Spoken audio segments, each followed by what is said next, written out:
अध्याय 4 श्लोक 16 भागवत गीता। किम कर्मा किम अकर्मेति कवयोप्य अत्र मोहिताः तत्ते कर्म प्रवक्ष्यामि यज्ञात्वा मोक्ष्यसे शुभात्। अनुवाद: कर्म क्या है तथा अकर्म क्या है, इसका निर्धारण करने में बुद्धिमान मनुष्य भी विचलित हो जाते हैं। अब मैं तुम्हें कर्म के रहस्य से अवगत कराऊंगा, जिसको जानकर तुम सारे लौकिक बंधनों से मुक्त हो सकोगे। व्याख्या: इस श्लोक में योगेश्वर श्री कृष्ण अर्जुन से कह रहे थे कि वे उसे कर्म तथा अकर्म के बीच की जो सूक्ष्म रेखा है उसे समझना सिखाएंगे।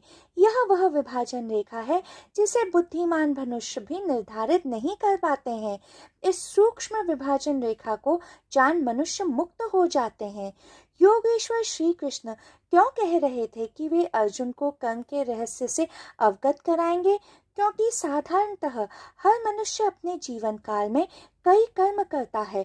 तो इसका उत्तर यह है कि साधारणतः मनुष्य अपने जीवन में कर्म नहीं बल्कि केवल प्रतिकर्म करते हैं। कर्म का अर्थ होता है जो मनुष्य के भीतर से सहजता से होता है।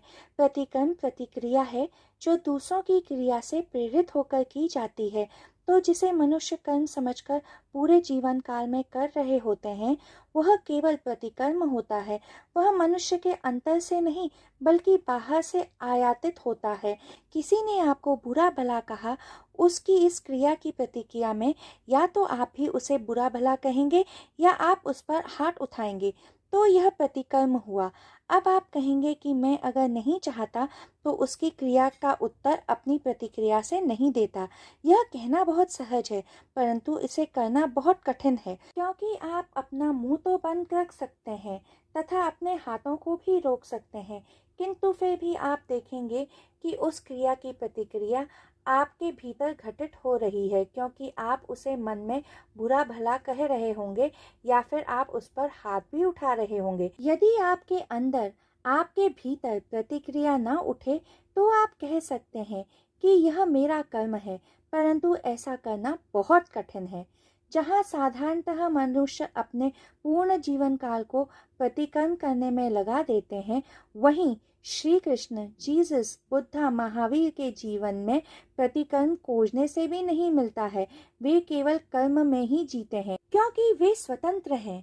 परंतु प्रतिकर्म पराधीनता है, वह दूसरे व्यक्ति की क्रिया द्वारा प्रेरित होता है। इसलिए योगेश्वर श्री कृष्ण ने अर्जुन को समझाया कि बुद्धिमान भी भेद नहीं कर पाते हैं कर्म तथा अकर्म के बीच।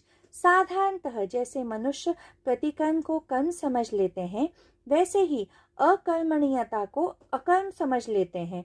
अकर्मण्यता का अर्थ होता है कुछ न करना, परंतु हमें स्मरण रखना चाहिए कि अकर्मण्यता अकर्म से भिन्न है, क्योंकि अकर्मण्यता का अर्थ होता है कि मनुष्य ने बाहर से क्रिया करना बंद कर दिया है।